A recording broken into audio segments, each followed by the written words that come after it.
Bud Not Buddy, Chapter 8, page 60. Something stepped on a little stick. As soon as the twigs cracked, my eyes snapped open and I was wide awake. I held my breath and kept as still as I could. Whatever it was that was sneaking up on me knew I'd woke up because it stopped moving and kept me as still as it could too. Even though my head was still under my blanket, I could feel two eyes staring at me real hard. And I knew these weren't critter eyes. These eyes made the hair on the back of my neck raise up the only way human being eyes can do. Without wiggling or jiggling around too much under my blanket, I got my fingers wrapped around my jackknife. Right when I was ready to push the covers off me and start running or stabbing, whoever it was that had been watching jumped right on top of me. I was trapped as a roach under a dish rag. I tried to guess the exact spot that the person's heart was at, then pulled my knife back. The voice said, "If you ain't a kid called Bud from the home, I'm really sorry about jumping on you like this." It was Bugs. When I tried to talk, it felt like I had to suck all the air out of Flint. I finally got breathing right and said, "Doggone it, Bugs, it is me. You nearly scared me to death." He got off me, and I threw the blanket over to the side. "You don't know how lucky you are. I was just about fixing to stab you in the heart." Bugs looked like he knew he had just had a real close call. He said, "I'm sorry, Bud. I didn't mean to scare you, but everybody knows how you like to sleep with that knife open, so I figured I'd best grab hold of you so you wouldn't wake up slicing nobody." Shucks. Even though it was Bugs who'd come real close to getting his heart poked, I was the one who was still having trouble catching my breath. I asked, "How come you aren't back at the home?" But before he had a chance to answer, I knew. "You're on the lam." Bugs said, "Yup. Going back to riding the rails. When I heard about you beating that kid up so bad that you had to take off, I figured it was time for me to get going too. Thought you might be hanging around the library, so I come down to see if you wanted to go with me." "Where you heading?" "There's always fruits to be picked out west. I heard we can make enough money to get by out there. There's supposed to be a train leaving sometime tomorrow." "Did you really beat that kid up in the foster home?" I said, "Uh-huh. We kind of had a fight. How long does it take to get out west?" Bugs said, "Depends on how many trains you gotta hop." "Was he really 2 years older than you?" "Uh-huh, he was 12. "Is it fun to hop a train?" "Some of the time it is. Some of the time it's scary." "We heard he was kind of big too, was he?" I said, "He was pretty big. I can't see how we can hop on a train. They look like they're moving pretty doggone fast." Bugs said, "Most times you don't hop them when they're going fast. Most times you try to climb on one when it's sitting in the train yard." "Did the guy cry after you whooped him?" "Well, kind of. He looked real scared. Then told his mama to keep me away from him. They even said I was a hoodlum." "Will we be sleeping on a train and everything?" "Sure we will. Some of the time the train don't stop for 2 or 3 days.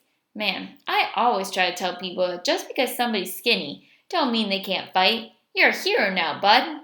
"Nah, I didn't really do nothing much." "Well, how about the toilet? How are we going to use the toilet if the train doesn't stop?" Bugs said, "You just kind of lean out the door and go." "When the train is still moving?" "Yeah, you get a real nice breeze." "Oh man, that sounds great. Count me in. I can't wait." Bugs spit a big glob of slob in his hand and said, "I knew I could depend on you, Bud." I spit a big glob in my hand and said, "We're brothers forever, Bugs." We slapped our hands together as hard as we could and got our slobs mixed up real good, then waved them in the air so they'd dry. Now it was official. I finally had a brother. Bugs said, "We'll go down to the mission. There's bound to be someone there that knows where we can hop this train. Then we'll be on the lam together." We found out that we'd have to go to a city called Hooperville, just outside of Flint.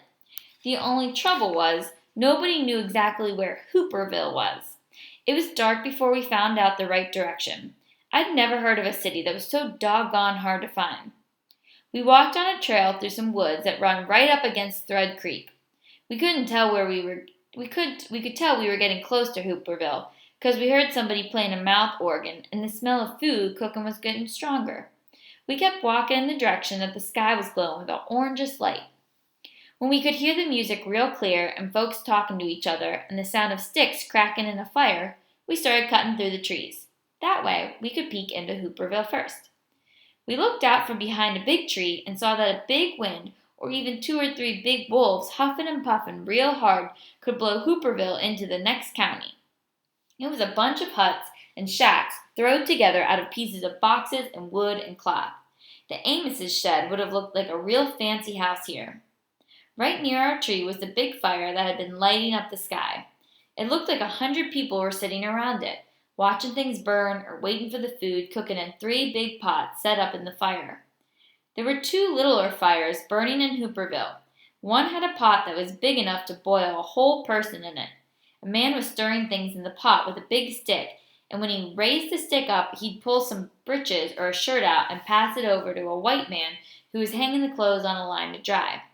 There was a mountain of clothes on the ground next to him, waiting on their turn. The other fire in Hooperville was real small. It was off to the side by itself. There were 5 white people sitting at this fire, 2 kids, a man, and a woman holding a little wrapped-up baby. The baby sounded like all those new sick babies at the home. It was coughing like it was a half-dead little animal. Bugs whispered, "Shoot, this ain't no city. This is just another cardboard jungle." "A what?" "A cardboard jungle. Somewhere you can get off the train and clean up and get something to eat without the cops chasing you out of town." I said, "Well, what are we going to do? We can't just go busting in this city and expect someone to feed us, can we?" Bugs said, "One of us has got to talk to them. Let's flip for it." "Okay." Bugs rumbled around in his pocket and found a penny. He rubbed it up against his breeches and said, "Heads, I win. Tails, you lose." "Okay." He flipped the penny up into the air and caught it, then slapped it down on the back of his left hand. He peeked underneath his right hand to see, and a big smile cracked his face. "Shucks." Bugs said, "Tails, you lose." "Dang, so what should I say?" "Ask them if this is a Hooperville. See if they got any extra food." I moved out from behind our tree and walked over toward the biggest fire. I waited until some folks noticed me, then said, "Excuse me, is this here Hooperville?" The man who was playing the mouth organ stopped, and everyone else around the fire looked up at me. One of the white men said, "What is it you looking for?" I said, "A city called Hooperville, sir." They all laughed. The mouth organ man said, "Nah, son, what you're looking for is Hooverville, with a V, like in President Herbert Hoover." I said, "Oh, is this it, sir?" The man said, "This is one of them." I said, "One of them?" He answered, "They're all over the country. This here is the Flint version." "And all of them are called Hooverville?" "That's right. Mr. Hoover worked so hard at making sure every city has got one that it seems like it would be criminal to call them anything else." Someone said, "That's the truth." I said, "Well, how are we going to know if we're in the right one?" The mouth organ man said, "Are you hungry?" "Yes, sir." "Are you tired?" "Yes, sir." "Are you scared about what's going to happen tomorrow?" I didn't want anyone to think I was a baby, so I said, "Not exactly scared, sir. Maybe I am a little bit nervous." The man smiled and said, "Well, son, any place where there are other folks in need of the same things that you are is the right place to be. This is exactly the Hooverville you're looking for." I knew what the man was trying to say. This was the exact same kind of circle talking and cross talking that Mama used to do. Bugs hadn't had the kind of practice. He came from behind the tree and said, "I don't get it. You said there were Hoovervilles all over the place.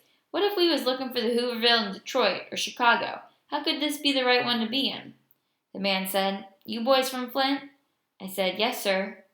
The man waved his mouth organ like a magic wand and pointed it all over the little cardboard city. "Boys," he said, "look around you." The city was bigger than I thought it was. The raggedy little huts were in every direction you looked.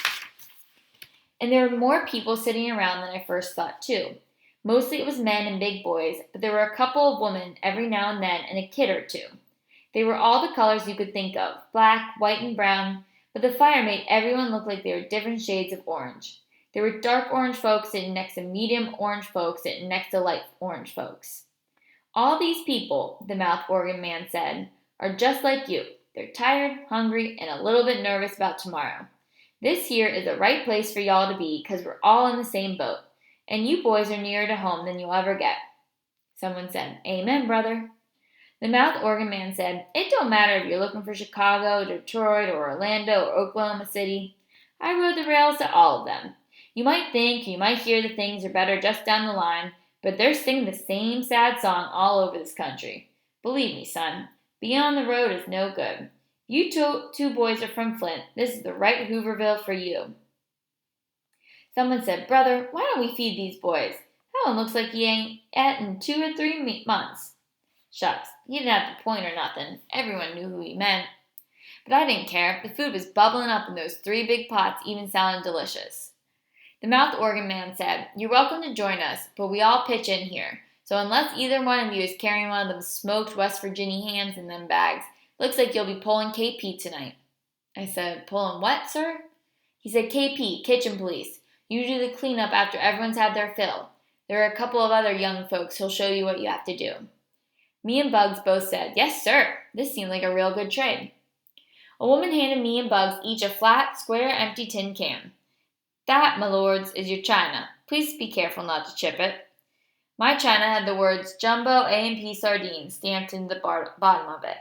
She handed us 2 beat-up old spoons and said, "Don't be shy. You two just about missed supper. You'd best hurry up."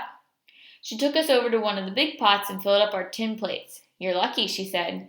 "It's muskrat stew, and there's plenty left over tonight. Eat as much as you can." The stew was made out of dandelion greens and a couple of potatoes and some small wild carrots and some crawdads and a couple of little chunks of meat. It tasted great. We both even got seconds. When we were done, the woman told us, "You boys leave your bags here. It's time to do the dishes now." "Uh-oh. Ma'am, I like to keep my suitcase with me wherever I go." "I promise you, your suitcase will be safe here." I remember the Amoses had promised the same thing. I said, "You'll watch it yourself, ma'am? You'll make sure no one looks inside of it?" She said, "Son, we don't have no thieving in here. We all look out for each other." I said, "Thank you, ma'am," and put my suitcase down near the woman's feet. Me, Bugs, a little white boy, and a little girl loaded a whole mess of dirty tin cans and spoons and a couple of real plates and forks into a big wooden box and lugged them down to Thread Creek. The little girl had been in Hooverville the longest, so she got to tell the rest of us what to do. She said, "I don't suppose neither one of you new boys knows how to do the dishes the right way, do you?" Me and Bugs had done tons of dishes in the home, so I said, "Sure we do. Used to be real good at cleaning up." Bugs said, "Dang, girl, you act like this is the first cardboard jungle I've been in. I know how you do dishes out here." She said, "Okay then, we'll split them up, you and you." She pointed at Bugs and the other kid. "Can do half, and me and this boy can do the others. What's your name?" I said, "Bud, not Buddy." She said, "I'm Ziza Malone." Deeza handed Bugs and the other little boy some rags and some soap powder, and they started splashing the dishes in the water. Me and the girl walked a little farther up the creek and started unloading the rest of the dishes. "You dry, I'll wash," she said. She handed me a rag, and just as soon as she'd splashed one of the tin cans in the water and give it to me, I'd dry it and stick it in the wooden box. She said, where you say you were from?" "Flint, right here." "So you and your friend come down here to get on the train tomorrow?" "Where's it going?" "Chicago," she said. "Is that west from here?" "Uh-huh." "Then, yep, that's where we're heading," I said. "Where are you from?" "Lancaster, Pennsylvania." "You going to take the train too?" She said, "Uh-huh. My daddy is. Folks said there's work out west, so he's going to try again." "So you're going to wait here for him?" "Uh-huh." She was real fast at washing the dishes, but I noticed she got kind of slow and was touching my hand a lot when it came to giving them to me. She said, "Where's your mama and daddy?" "My mother died 4 years ago." "Sorry to hear that." "It's okay. She didn't suffer or nothing." "So where's your daddy?" "I think he lives in Grand Rapids. I never met him." "Sorry to hear that." Shucks, she held right on to my hand when she said that. I squirmed my hand to loose and said, "That's okay too." Deeza said, "No, it's not, and you should quit pretending that it is." "Who said I'm pretending anything?" "I know you are. My daddy says families are the most important thing there is. That's why me and my mama are going to wait together for him to come back or write for us to come to him." I said, "My mother said the same thing, that families should be there for each other all the time. She always used to tell me that no matter where I went or what I did, that she'd be there for me, even if she wasn't somewhere that I could see her. She told me, shucks, there are some folks who'll have you running your mouth before you know what you're doing." I quit talking and acting like I was having a real hard time drying the tin can she'd just handed me. "What'd she tell you, Bud?" I looked at Deeza Malone and figured I'd never see her again in my life, so I just kept shooting off my mouth. She would tell me every night before I went to sleep that no matter what happened, I could sleep knowing that there had never been a little boy, anywhere, anytime, who was loved more than she loved me. She told me that as long as I remembered that, I'd be okay. And you knew it was the truth. "Just as much as I know my name's Bud, not Buddy," she said. Don't you have no other kin here in Flint? No. I guess I can't blame you for wanting to ride the rails. My mom says these poor kids on the road all alone are like dust in the wind. But I guess you're different, aren't you, Bud? I guess you sort of carry your family around inside of you, huh? I guess I do. Inside my suitcase, too. She said, So you've been staying in an orphanage since your mama died? What makes you say that?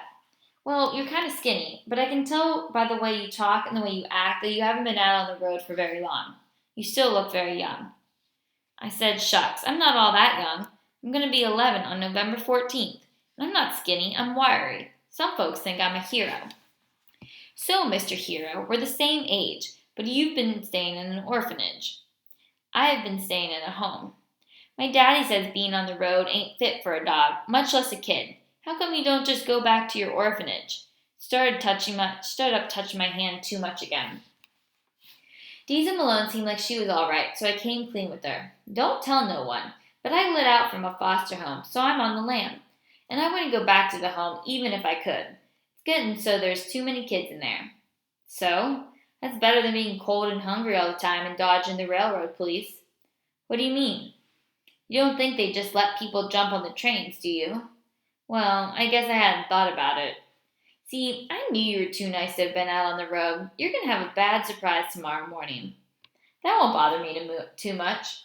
She said, Oh yeah, I forgot. You're a hero to some folks. When Deeza smiled, a little dimple jumped up in her brown cheek. I didn't answer. I kept drying tin cans. We got to the last 4 or 5 tin can plates, and Deeza said, You ever kiss a girl at the orphanage? Uh-oh. Are you kidding? No. Why? You afraid of girls? You must be kidding. She said, Okay, and closed her eyes and mooshed her lips up and leaned close to me. Dangy! If I didn't kiss her, she'd think I was scared of girls. If I did kiss her, she might blab, or bugs might see me and tell strangers about what happened.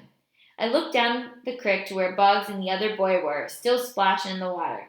It was dark enough that I didn't think they could see us too good. I scooched my lips up and mashed my face on Deeza Malone's. We stuck like that for a hot second, but it felt like a long time. When I opened my eyes and pulled back, Deeza kept hers closed and smiled. She looked down and stuck her hand in mine again, and this time I let her keep it there. She looked out at the creek and the woods on the other side and said, Isn't this romantic? I looked out to see what she was talking about. The only thing I could see was the moon, like a big egg yolk, way up in the sky. You could hear the water and the sound of the mouth organ man playing a sad song back in Hooverville. I sneaked another peek at Deeza's dimple. She said, You hear that? That's Shenandoah he's playing. Isn't it pretty? I guess so. Do you know the words? Uh-huh. Listen. It's been 7 long years since last I've seen her. Way hey, you rolling river, been 7 long years since I've last seen her. Way hey, I'm bound away, cross the wide Missouri. I said, Yup, that's a sad song. I didn't think it was pretty at all. She squeezed my hand and said, Isn't it? It's about an Indian man and woman who can't see each other for 7 years, but in all that time they still stay in love, no matter what happens. It reminds me of my mother and father. Your dad's been gone for 7 years before? She looked out over the creek like the big eggy moon had her hypnotized. I pulled my hand from hers and said, Well, that's just about it for the dishes. She smiled again. Bud, I'll never forget this night. I didn't tell her, but I probably wouldn't forget it either. I'd practiced on the back of my hand before, but this was the first time I'd ever busted slob with a real live girl. We loaded all the dishes in the box and walked down to Bugs and the other kid. We put the dishes on top of ours and headed back. Bugs said, How come you're looking so strange, Bud? You look like you've been chunked in the head with a rock. Deeza Malone laughed, and for a second I thought she was going to rat me out. I said, I don't know. I guess that song's making me kind of sad. Bugs said, Yeah, it is kind of sad. Right before we got into the cardboard jungle, we passed the white people with the coughing baby at their own little fire. I said to Deeza, How come they're off alone? They aren't allowed to sit around the big fire because that baby's making so much noise? Deeza said, they've been invited, but my daddy said you gotta feel sorry for them. All they're eating is dandelion green soup. They're broke. Their clothes are falling off of them. Their baby's sick, but when someone took them some food and blankets, the man said, Thank you very much, but we're white people. We ain't in need of a handout. When we got back to the main fire of Hooverville, we put the dishes in another box. Diza made us turn them all upside down so if the rain got into them, they wouldn't rust. I went to the woman with my suitcase. It was in the same spot I'd left it, and the knots in the twine were the kind I'd tied. I said, "Thank you very much, ma'am." She said, "I told you not to worry." I went back to the big fire to sit with Bugs. The mouth organ man said, "I suppose you boys are going out on that train tomorrow?" I said, "The one for Chicago, sir?" He said, "That's the one." I said, "Yes, we are, sir." He said, "Well, you'd best get as much sleep as you can. It's supposed to be pulling out at 5:15, but you never know with these freights." We got in one of the shacks with some other boys. Bugs was snoring in 2 seconds, but I couldn't sleep. I opened my jackknife and put it under my blanket. I was thinking, Deese's mama was right. Someone who doesn't know who their family is like dust blown around in a storm. They don't really belong any one place. I started wondering if going to California was the right thing to do. I might not know who my family was, but I knew they were out there somewhere, and it seemed to make a whole lot more sense to think that they were somewhere around Flint instead of out west. I opened my suitcase to get my blanket. Even though I trusted the woman who guarded it for me, I checked to make sure everything was okay. I picked up the tobacco pouch that had my rocks in it and pulled the drawstring open. I shook the 5 smooth stones out and looked at them. They'd been in the drawer after the ambulance took Mama away, and I had them ever since. Someone had took a pen or something and had written on all 5 of them, but it was written in a code, so I couldn't understand what they meant. One of them said Kentland Ill 5:10:11. Another one said Luguti Inn 5:16:11. And then there was Sturgis M 8:30:12 and Gary Inn 6:13:12. And the last one said Flint M 8:11:11. I put them back in their pouch and pulled the string tight. Then I pulled out the envelope that had the picture of the saggy pony at the Miss B. Gotten Moon Park. It was fine. Next, I counted the flyers again. All 5 were there. I slid all of them back except for the blue one. I held it up so I could catch some of the light from the big fire. I kept looking at the picture and wondering why this one bothered Mama so much. The more I thought about it, the more I knew this man just had to be my father. Why else would Mama keep these? I used a little trick to help me fall off to sleep. I pulled my blanket right up over my head and breathed in the smell real deep. After doing this 3 times, the smells of the shack in Hooverville were gone, and only the smell of the blanket was in my nose. And that smell always reminded me of Mama and how she used to read me to sleep every night. I took 2 more breaths and pretended I was hearing Mama reading to me about the billy goat's gruff, or the fox in the grapes, or the dog that saw his reflection in the water, or some other story she'd checked out of the library. I could hear Mama's voice getting farther and farther away as I imagined I was in the story, until finally her voice and the story all mixed into one. I'd learned that it was the best to be asleep before Mama finished the story, because if she got down and I was still awake, she'd always tell me what the story was about.